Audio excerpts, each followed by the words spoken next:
Welcome to the FSF Popcast live show. Well, hello there, kids and cadets. Welcome to the FSF Popcast. This is our Live at 5, our specialty live show each and every week where we're coming on. Well, we're trying to get it to be each and every week. Let's preface that.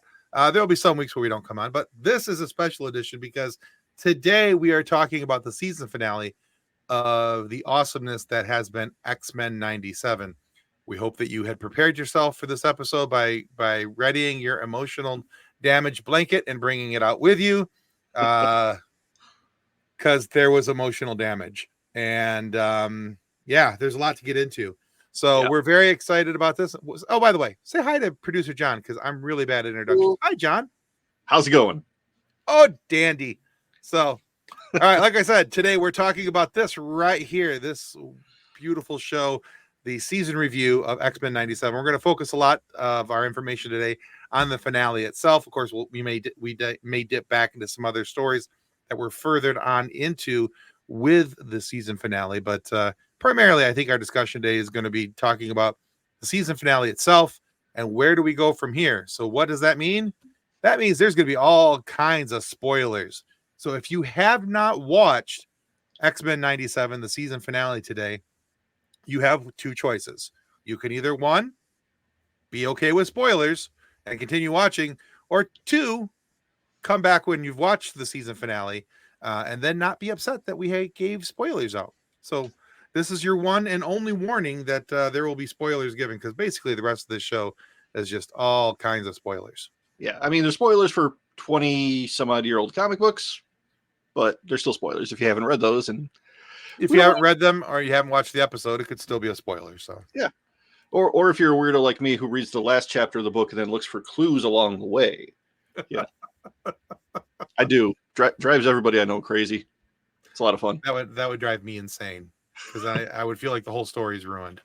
No, it's like, okay, there's some movies where you get that plot twist at the end and then you have to watch the movie again to see what you missed along the way. Right. I'm thinking of Psycho, Fight Club, stuff like that. Well, Okay. I just save myself a watch. Okay. No, there's that. I'm weird. I admit it. That's John's take on pop culture. Anyhow, So before we jump into anything, just as a reminder, I want to remind everybody that our show is brought to you and made possible by the support of our show partners. That's Storyline Editing Software, TCT, where fandom meets fashion, Level Up Lightsabers, and where it's the only lightsaber guaranteed to be better than a stick. And of course, Monkey Cult Coffee. Join the cult. I am a cult member proudly, and their coffee is absolutely stinking amazing. Oh yeah, I bounce back and forth between them and another brand that I like to support that I'm not going to mention here, because Monkey Cult Coffee makes some wonderful, fabulous stuff. They do. Absolutely fabulous. I'm hoping that they take this new cigar blend that they have and they make it a full-time thing instead of a but anyway, we can talk about that another time. We have X-Men to talk about before I go off on a coffee diatribe, which that was just kind of building up. Right. All right, so first things first, kind of getting into this episode. This was part 3 of a 3-part season finale. Yep. And I did like the fact that now, as we got into this episode, this guy named Roberto that's been kind of hanging out all season, just kind of there, hiding from his parents, not really sure what he was doing, why he was doing all these different things. All of a sudden, he's got a purpose. He's got an actual name. He's realizing what his powers are. And he's hitting on Jubilee kind of hard. But yeah, he's a fun character. He is. He's fun. I'm enjoying his character development from the point of finding out that he actually is a mutant to the point of, what do I do now? How do I proceed from here? Every time we have one of these new characters come into the X-Men fold, it's always kind of interesting to me to see how each one of them handles their mutancy differently. Yeah. It's always a personal journey. Yeah. So very cool to watch. Very exciting to watch. We've got that. We've got, and I didn't get a screen grab of this, but I absolutely love the fact that at the end of this episode, Mr. Sinister is basically the old guy from Scooby-Doo. That was kind of good. I liked it. I mean, we've gone from having him be this big, strong, powerful villain, evil in all these ways, and then he gets his power taken away. He's got this sad, wrinkly old face, and Yep. then who is becoming quickly one of my absolute favorite characters. Mocks him by showing him what his face looks like, and I Yes. died laughing. Oh, Looks like this, and he went to the So what amused me around the same time was, so for Bastion to get to this state that he's in here in the picture, he ripped Cable's arm off and beat him senseless with it. I mean, anybody who has an older sibling, bigger cousins, whatever, the stop hitting yourself moment, where you grab your own hand and start hitting. Yeah, it was just that. I kind of sort of had to laugh a little bit. Hey, Brandon, welcome to the live show. Yeah, good to see you. But yeah, the whole upgrading of Bastion was just terrifying and awesome at the same time. Right? I kept waiting for him every time he would go into one of his, monologues. I kept waiting for him to say the name that you kept mentioning last week. Onslaught? Yeah, I kept waiting for him to say Onslaught. I kept waiting for him to go, because I am, and then he would say, his name again. And I'm like, what? Say Onslaught. You're definitely Onslaught. You look like Onslaught. Just say Onslaught. Yeah. In the comics, Onslaught doesn't show up for about 2 years after what we're seeing now. But fair enough. Yeah, it was an amazing finale. Yeah. Absolutely loved it. Okay. So, I also just want to point out, between the part 2 and part 3, the thing that I was most worried about was that Rogue went rogue and went over to Magneto's side of things. And I'm like, but Rogue, Sugar, no Sugar. But she didn't go full rogue. But she was fighting on the moon. She was fighting Bastion on the moon. Right. That's where that was. Had to do a bit of looking to figure that out. And just in case anybody is curious, there actually is this area of the moon. It's called the Blue Area. It's in the comics. The Watcher's Tower is there. They actually have atmosphere there. The Fantastic Four have visited. It's kind of cool. It does exist. They didn't make a mistake in the animation. Are you sure about that? I'm sure. Just check. I got some fights on Reddit this morning. And 7 a.m. arguing with people on Reddit. It's John's day was complete. Yeah. He had coffee, he had X-Men, he had Reddit arguments. All his day was covered. Not that Blue Moon, Kathleen. Wrong Blue Moon. But thanks for playing. Yep. Good stuff. Oh my. Okay. So what's next, John? What's next up next? Let's see here. You were kind of wondering about Wolverine and his adamantium. Right. So I was stoked that they brought back the old suit. I was like, yeah, that's cool. Because they brought back everybody's old suits. I thought that was kind of cool. Oh yeah, I love that. Yeah, that was kind of cool. Everybody kind of going back to their old original suits. Jean Grey had the big, librarian visors is what I always called them. And Cyclops had just that one face shield thing, and it was kind of cool seeing everybody kind of go back to the old original suits. And then of course Wolverine coming out in this. I was like, heck yeah. Still the wrong Blue Moon, Kathleen. But Blue Moon beer. She doesn't need your help, John. Yeah. She'll come up with those on her own. And seeing Wolverine like this, just absolutely, it was just. I was like, yeah, Wolverine, wonderful. and then they took my boy's adamantium away from him. Yeah, that was kind of rough. Watch.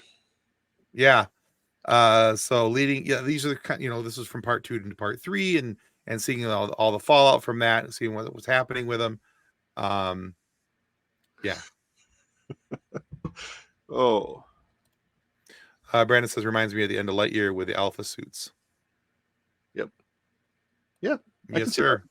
I can see that. Yeah. Yeah, definitely. But so is the adamantium going to go back in season 2? That's what I'm wondering. What do you think? Okay, so here's the fun thing in the comics, at least, which I realize there's going to be some deviation. All right. At one point, Wolverine does get his adamantium back, but he gets it back from Sabretooth. And there's a bit of a deal for having somebody else take the adamantium out of Sabretooth and put it into Wolverine in exchange for him becoming a Horseman. Really? Really? Which also kind of ties into the end of the episode. So you think that's how they're going to do it? It's possible. All right. Yeah, they're going to change stuff. No adaptation is ever 100%. You know, not even Peter Jackson. So we'll see what happens. Battle of the Five Armies. Battle of the Five Armies. Anyway. Anyway. You're like, yeah, we're not getting into that conversation. Oh, it could have been a 5-minute montage. Anyway. But we got a 3-hour movie, and I was okay with that. Next on the FSF rants will be John talking about the Battle of Five Armies. You know, get Ben on here with me, and I'm sure we could go for an hour. Oh, easily. You guys could go longer than the movie, I'm sure. It's not hard. The source material is huge. Right. Exactly. Yeah. So, yeah. But Gable gets to talk to his parents. I thought this was kind of a cool scene. Because I mean, even though he's talking to Jean Grey, not the clone, it was still nice to see him sitting there talking with his parents of sorts, you know, right? Especially because leading up to this point of the of this scene, rather, every interaction that we had between Cable and Scott Summers was kind of terse, kind of like, you know, oh, what are you going to tell me, Dad? Now be careful and all that kind of stuff, you know. Yeah, definitely, it was very cool. But it was cool just to kind of see them sit there and have a conversation that clearly has never been had between the three of them. Right. It was cool to see Cable's powers on full display, you know, when he was fighting against Jean Grey. You know, obviously he was being controlled by Sinister because he had the little thingy here on his forehead, little diamond. But I thought it was really cool. He says something to the effect of, "My mother had telekinesis. That stuff doesn't skip a generation," right? Or something like that. Yeah. Or tends not to skip a generation. Right. And then he just he thought he killed her, and that was kind of cool. Yeah. Which also was part of my emotional damage tour, where I was like, "No, not Jean Grey too." So yeah. But you know, at least he wasn't in black leather. I absolutely loved that line where Scott tosses Cable the suit, and he's like, "What are we going to the circus? What, do you expect it to be black leather?" Which was, of course, a nod to X1, wherein Wolverine is, you know, Logan's talking there about how the suit isn't blue and yellow, and at least it's not blue and yellow. Right. Yeah. So I thought that was kind of funny. That made me laugh. Oh yeah. So one of my favorite things in the episode too were all the cameos. You know, last week we saw Morph turn into Hulk, you know, Morph smash. That was great. But we got Silver Samurai, Daredevil, Captain America, Spider-Man, Iron Man, Mr. Fantastic, Omega Red, Crimson Dynamo, Doctor Strange doing surgery in the dark. Saw that, yeah. Yeah, lit by candles. Alpha Flight, the team Wolverine was originally part of, showed up with, what's her name, Psylocke. You know? Yeah, Brandon feels the same. But I'm going to go ahead and warn Ben, if he's listening, just shut off your headphones for a minute, because probably my favorite cameo of the entire episode was this one right here. And that's Peter Parker and Mary Jane. Because, again, I was at home watching cartoons and reading comic books. At the end of the Spider-Man animated series that is part of this Marvel animated universe, she gets lost at the end of the show. In the series finale, they don't know where she is. Right. And then it got canceled. So this kind of indicates that Peter finds her. You know, she comes back, she gets back into reality. And I mean, that's resolution we've been waiting 20 some odd years for, almost 30 years, right? I didn't look up the year of the show. I'm sorry. No, that's fine. But yeah, I mean, how dare you, John? How dare you? I'm sorry. I had to do grocery shopping today too. It was a thing. Oh, fine. Go be an adult. I see how it is. Yeah. But yeah, to me that was great. It was a little nod to, hey, we haven't gotten to this show yet, but just so you know, things work out in the end. Oh, and too, in the beginning of the episode, he was Morph was also Juggernaut. Oh So yeah, Juggernaut that's right. He had a quick cameo as Juggernaut as well. Yeah. Brandon says I think it's 1996, which would probably be pretty close, I would say. I'll go with that. We'll go with that. That sounds good, Brandon. We're going to go with that. Clock in at 96. Yeah.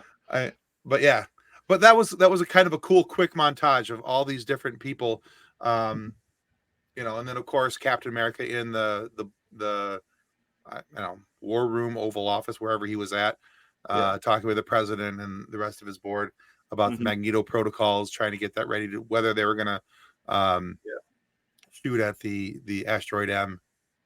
Yeah. Yeah, and if you zoom in on the file, you can kind of see where they rate the different threats from Magneto, and then also his family members on the page. I did not zoom in on that. Yeah. I'll have to go back. I'll have to go back and find that. Okay. Yeah. So I thought thought it was the attention to detail is just making me very happy. I'm down with that. I one of the other things I like too, and things that I hadn't noticed on other. Now I've seen this in the comic books, but I don't remember seeing this in other animated series. Was the ability of both Magneto and Professor Xavier Professor X to be able to use their mind powers to, their abilities rather, to like span the whole globe, for Magneto to shut down power all over the globe. I was like, oh, that's kind of cool. Yeah.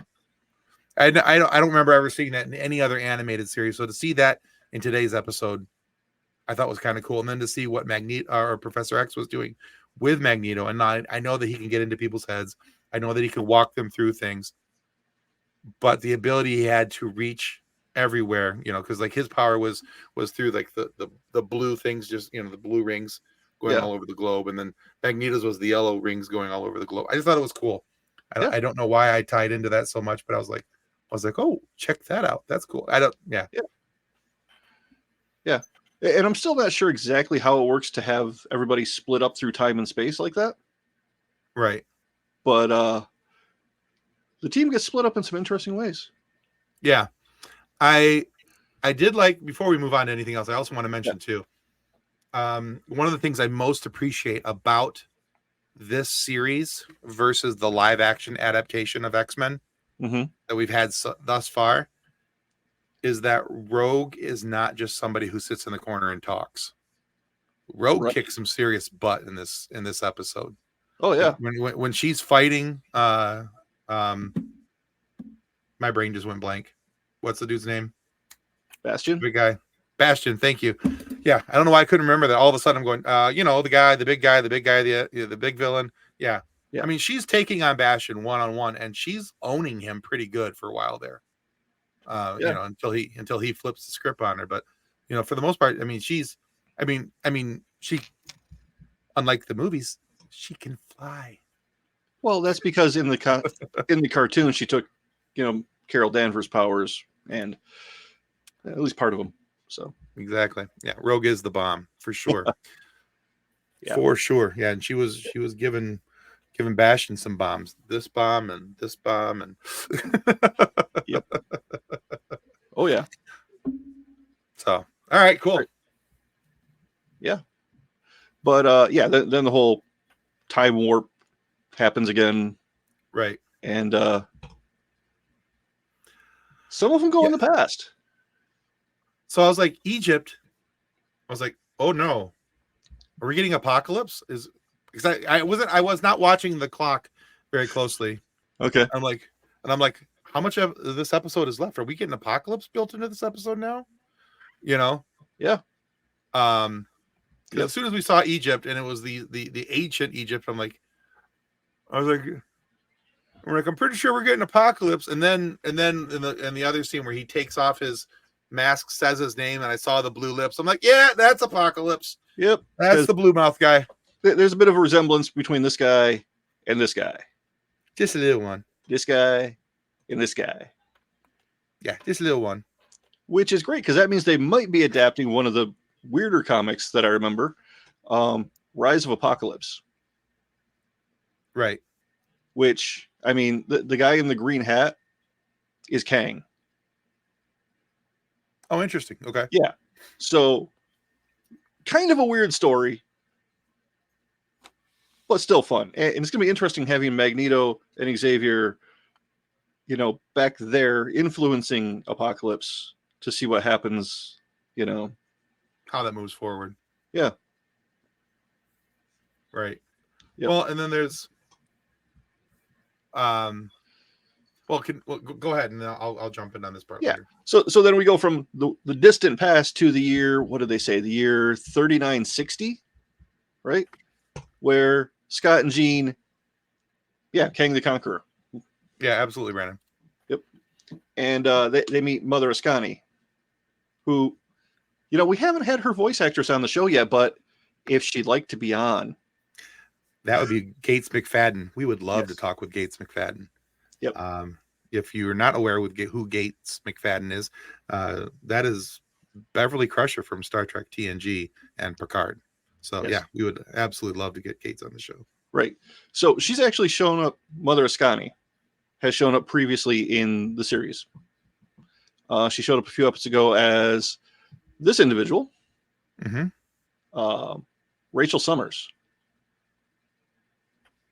So she is actually a future daughter of Scott and Jean, which gets really weird because then she's helping raise Nathan Summers. Yeah. So as an old woman, 2,000 years in the future, she's helping raise her little brother. And then their parents show. Family timelines are weird in comics. They really are. And this, of course, goes into another comic from the distant past, The Adventures of Cyclops and Phoenix, where they get sucked into the future to raise Nathan. Of course, in the comics, they get different bodies, which is weird. So nobody recognizes them. But still, as you do, it gets confusing. There was stuff happening back in the day. Well, more opportunity for fun. Yeah. But, the Rise of Apocalypse and Cyclops and Phoenix are great stories. Each one's only 4 issues. So if you can get them in a graphic novel format, it's not a huge read. It's not a huge cost. I recommend them both. Sounds good. JP was amazing as Morph, and he's another person we're reaching out to, trying to get on the show. So would love to be able to have him on and talk with him about that character development, because Morph is great. I absolutely love that humor of Morph. Flashing back to it was I think the first or second episode when Remy's trying to figure out where Rogue is, and she's hanging out with Magneto, and they're at the Danger Room. This is the best told sex joke in X-Men history, by the way. He's standing there and is looking at the bookings for all the Danger Room. Is like, Rogue and Morph, Rogue and Morph, Rogue and Morph, Rogue and Morph, Rogue and Morph, Rogue and Morph. Just boop, boop, boop, boop, boop, boop. And he just keeps hitting the button. Wonder what they're doing in there.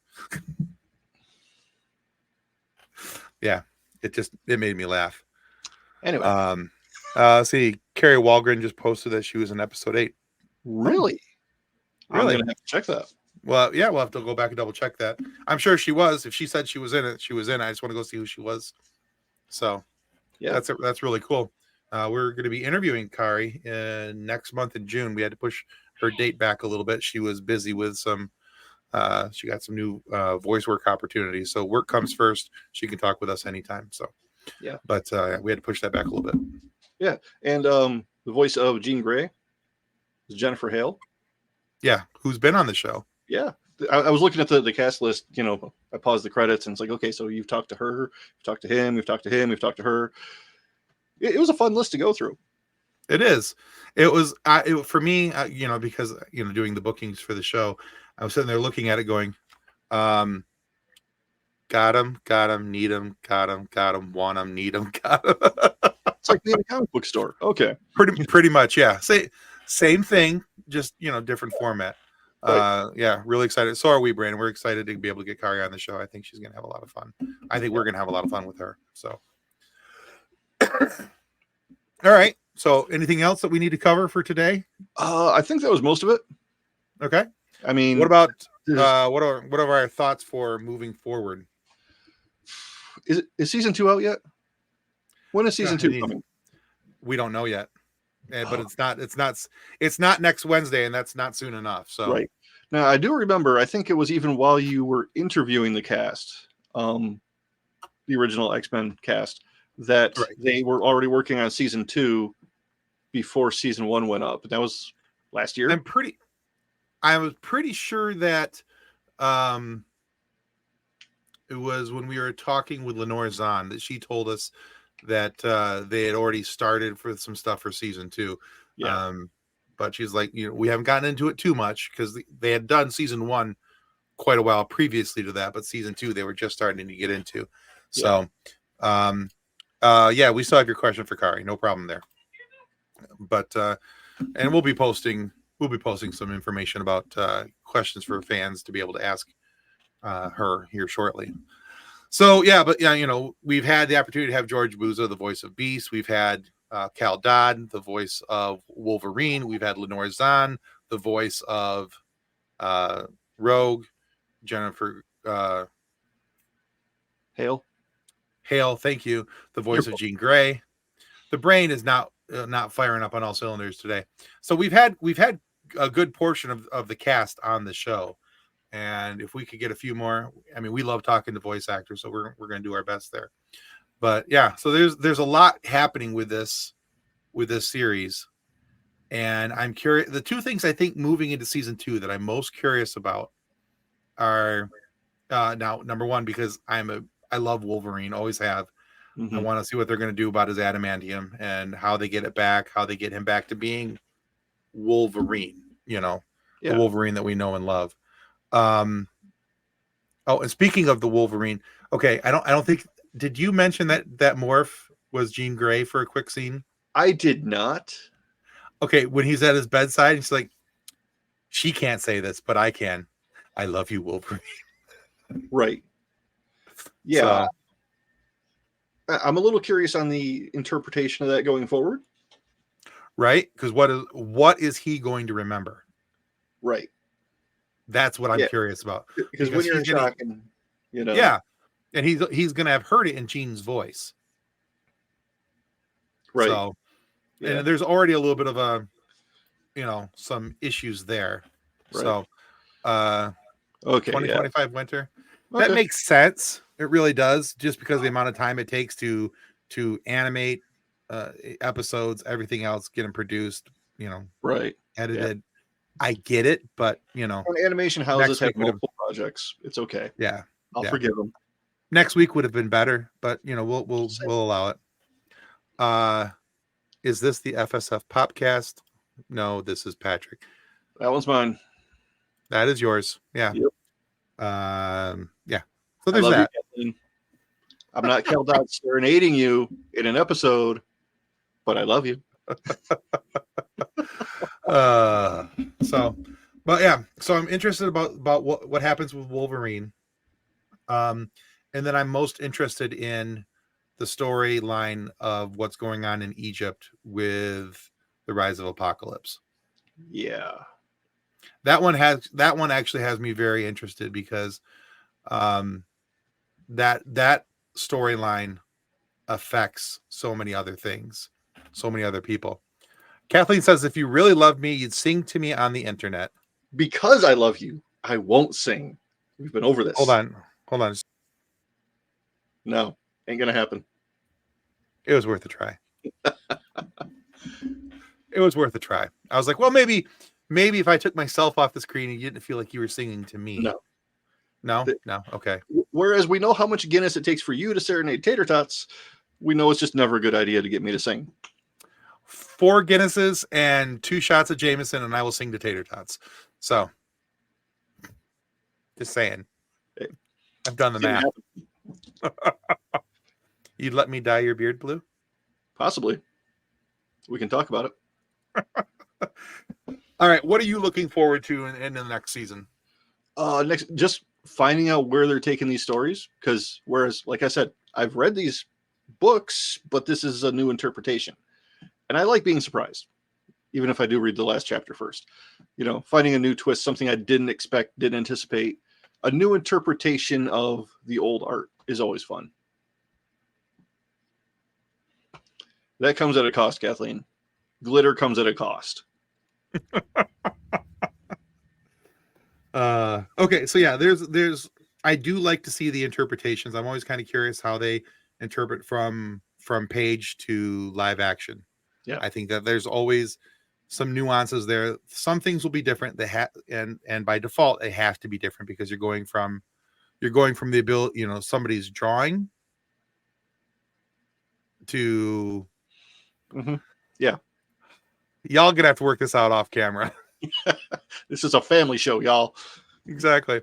Yeah, it is, Brandon. It's the nostalgia of things, being able to see those things tie in and how they all work together. It's always very exciting to me to see how they make that work, from animation to live action, or from comic book to live action. I think it's always very cool. So I'm excited to see that. But we do want to remind you that hey, check us out on Patreon, guys. If you haven't already, we just revamped our Patreon levels. So there's a $1 level, a $3 level, and a $15 level. Now the 1 and 3, for the $1 level, you get early access to every one of our interviews, and anything else that we do, any AMAs or stuff like that. At the $3 level, you get those items, but you also get access to bonus content that nobody else is getting access to, and is not published anywhere else. We don't put it on our YouTube channel. We don't put it anywhere else. So it's only on our Patreon channel. And then finally, for the $15 level, you'll have opportunity to come on 2 live shows in the span of the 12-month period. One for a regular live show on our Monday night, and one, if you are interested or would like to, you can join us as a one-off character for one of our Star Wars RPGs. So you'll be able to roll some dice with us, have some nerd fun, and participate in that as well. But we can, we can kind of go from there. Yeah, and we're recording our next game due to some scheduling issues. So we'll be recording this weekend. Yep. Right? Yep, and then I'll be posted on Monday. As soon as all of the players are leveled up to level 11 where they should be. Yeah. As a parting thought, Kathleen says, "I'm not on camera, but I'm back on my bullcrap." You got that going. You got that going for you. She never left it. This is also true. I can say that because I'm safely in here. All right, guys. Check us out. If you haven't already, click like and subscribe on this video and help us out there. And then also check us out over on Patreon. Like I said, hope you guys enjoyed season 1 of X-Men 97. We're looking so forward to X-Men 97 season 2. And we'll have some fun for you next week on another Live at 5. So until then, goodbye. Toodles. Copyright 2024 FSF Podcast. Reference to any specific product or entity mentioned on this podcast does not constitute an endorsement or recommendation by FSF Podcast. The views expressed by guests are their own, and their appearance on the program does not imply an endorsement of them or any entity they represent. If you have any questions about this disclaimer, please contact us via email at info@fsfpodcast.com.